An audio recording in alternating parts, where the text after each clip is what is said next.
बुलढाणा जिल्ह्यातील शेगाव तालुक्यातील अनेक गावामध्ये डिसेंबर आणि जानेवारी महिन्यात केस गळती सुरू झाली. टक्कल पडण्याचं प्रमाण सुरू झालं. ज्या लोकांची केस गळती झाली होती त्या लोकांच्या आता नखं गळायला लागलेले आहेत.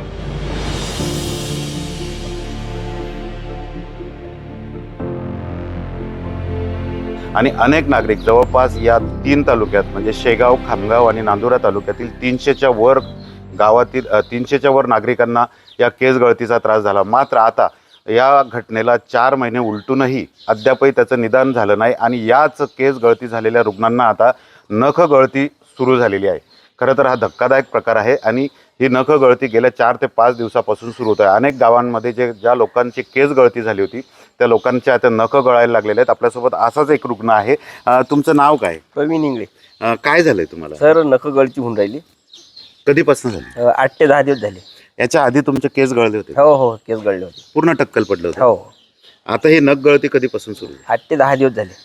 तर आपण बघू शकताय की ह्या व्यक्तीची यापूर्वी ही केस गळती झाली होती आणि त्यानंतर आता यांचे हे अशा प्रकारचे नख हे सुरुवातीला कमजोर होत आहेत, त्यानंतर ते विद्रूप होत आहेत आणि विद्रूप झाल्यानंतर ह्या केस गळती सुरू झाली. यांची पायाची नखं जर आपण बघितली तर पायाची नखं ही विद्रूप झालेली आहेत.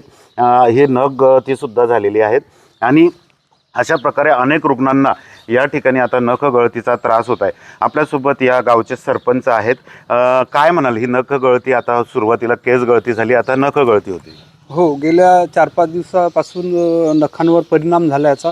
अगोदर केस गळती चालू झाली डिसेंबर महिन्याच्या एंडिंगपासून. त्याच्यामध्ये चांगल्या प्रकारे ICMR असेल, आयुर्वेदिक असेल, माननीय प्रतापराव जाधव साहेब यांच्या सहकार्याने त्यांच्या माध्यमातून खूप चांगल्या प्रकारे इथं केसांवर काम पण झालं. पण आता नुकतंच नवीनच याच्यामध्ये केस गळतीचा प्रकार लक्षात आला आता गेल्या 3-4 दिवसापासून. आणि या अगोदर केस झाले, आता नख झाले. आणखी बॉडीवर काही परिणाम न व्हावा किंवा अस्थिमध्ये जसं सांगितलं की अस्थि धातूमध्ये उपधातू म्हणून नख आणि केस आणि हे हाडा संबंधित रिलेटेड आहेत.